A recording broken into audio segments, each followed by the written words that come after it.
O teste vem com uma placa, né? Dentro dessa placa, cada pocinho desse, cada localzinho desse, vai uma amostra de um paciente. Esse aparelho conectado ao computador tem um software que faz a leitura da coloração. E aí ele me diz qual a quantidade de cor gerada em cada amostra. E o equipamento me diz quais são as amostras positivas e quais são as negativas.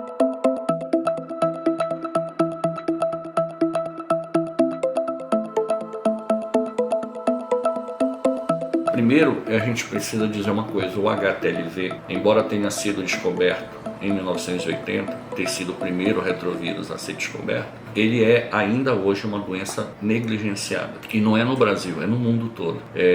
Principalmente quando se descobriu o HIV, porque aí você teve todo o impacto da pandemia de AIDS, né, social, econômica e de saúde pública, que fez com que as pessoas esquecessem o HTLV. A própria ciência esqueceu o HTLV, deixou ele de lado. Você teve grandes evoluções do ponto de vista de diagnóstico, de tratamento, até de possíveis vacinas para o HIV, mas para o HTLV não, né? Então, os modos de transmissão do HTLV são os mesmos do HIV. É o sexo não protegido, né? É o uso de agulhas e seringas contaminadas, é a transfusão de sangue quando não se faz a triagem adequada da bolsa de sangue, é a transmissão da mãe para o filho durante o parto ou durante a gestação, ou ainda, no caso do HTLV, principalmente pelo aleitamento materno. Então, uma mãe, uma gestante soropositiva para HTLV, ela pode transmitir para o seu filho durante a amamentação, por exemplo. Então hoje nós temos uma corrida mundial de tentar diminuir essa negligência que foi criada, né, foi gerada pelo HTLV. Existe uma tentativa de tornar esse vírus mais conhecido, né, se saber melhor qual a prevalência, qual a frequência de infecção no mundo como um todo, em diferentes populações, e para isso nós precisamos fazer o diagnóstico. Então, o Brasil é o país com o maior número absoluto de casos de infecção pelo HTLV. E o Brasil é um país que tem trabalhado durante muitos anos, né, na tentativa de minimizar essa negligência. Por exemplo, em 1993, o Brasil instituiu como regra a testagem de todas as bolsas de sangue nos bancos de sangue. Brasil. Então nós não temos mais o problema aqui no Brasil de transmissão do HTLV por transfusão. Desde 93 isso é muito bem feito pelos bancos de sangue. Mas nós temos uma lacuna, que é o fato da testagem por HTLV não ser pedido rotineiramente no pré-natal.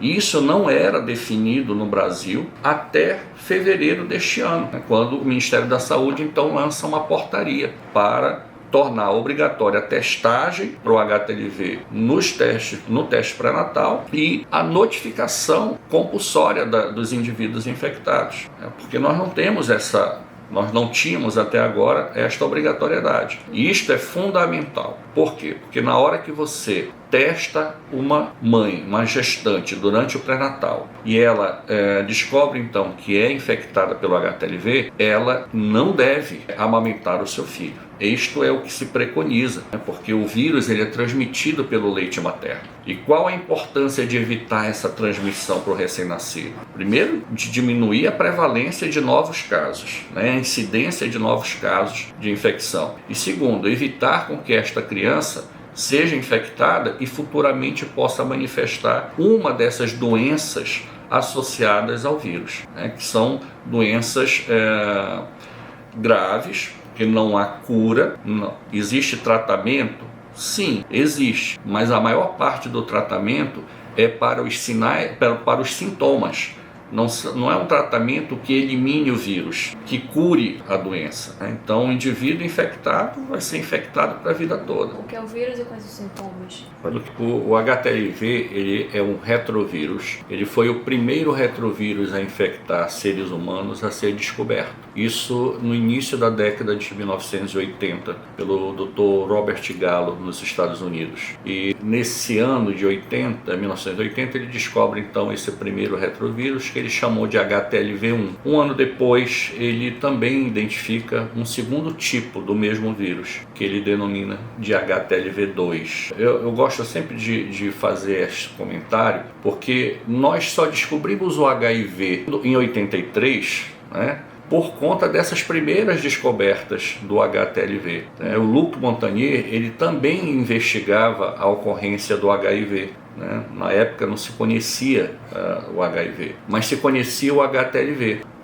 O Robert Gallo, então, descobre o HTLV1 e o HTLV2. E esses passam, então, a ser os primeiros retrovírus a infectar a espécie humana a ser conhecido mundialmente. Em 83 se descobre o HIV. O Luc Montagnier, na França, descobre o HIV. Então, nós temos aí esses vírus como sendo da família que nós chamamos dos retrovírus.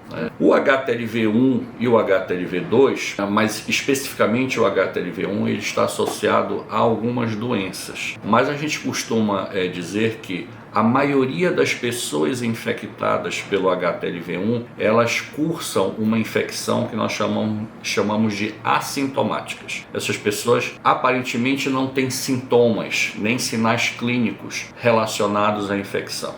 Passam a vida toda infectados sem ter nenhum sinal clínico. Entretanto, existe uma parcela pequena desses indivíduos, em torno de 3 a 5%, há quem diga que esse percentual pode ser maior, de pessoas que podem desenvolver algumas doenças. Quais são? Uma leucemia, chamada leucemia de célula T do adulto, comum no Japão, por exemplo, muito frequente no Japão, presente no Brasil também, essa doença. Uma doença neurológica, uma neuropatia associada ao HTLV, que, se não tratada, ela leva o indivíduo a uma cadeira de rodas, ele perde a locomoção, ele fica com dificuldade de caminhar e uma série de outras implicações clínicas. Doenças de cunho inflamatório, como artrite, uveíte, uma inflamação da úvea nos olhos. Doenças pulmonares, como a bronquiectasia, que tem sido bastante associada à infecção nos últimos anos. Nós temos inclusive casos de pessoas aqui em Belém com infecção pelo HTLV1 e com bronquiectasia. Temos pacientes com doença neurológica, com dificuldade de caminhar, alguns acamados, com dificuldade inclusive de sair do seu leito. Então nós temos essas doenças associadas à infecção. O HTLV do tipo 2, na literatura se costuma dizer que ele não está associado à doença, ou raramente estaria associado a uma doença neurológica. O nosso grupo contesta um pouco isso, já há algum tempo a gente vem contestando, e a gente já começa a ver indícios de pessoas infectadas com HTLV2 que apresentam sim algum sinal clínico de doença inflamatória, como por exemplo artrite. Então basicamente é isso, nós temos dois tipos de HTLV circulantes no mundo, o HTLV1 e o HTLV2. O HTLV1 associado a doenças, algumas delas presentes no nosso país, e o HTLV2 raramente associado, embora a gente comece a mostrar que ele parece sim está associado a doenças inflamatórias.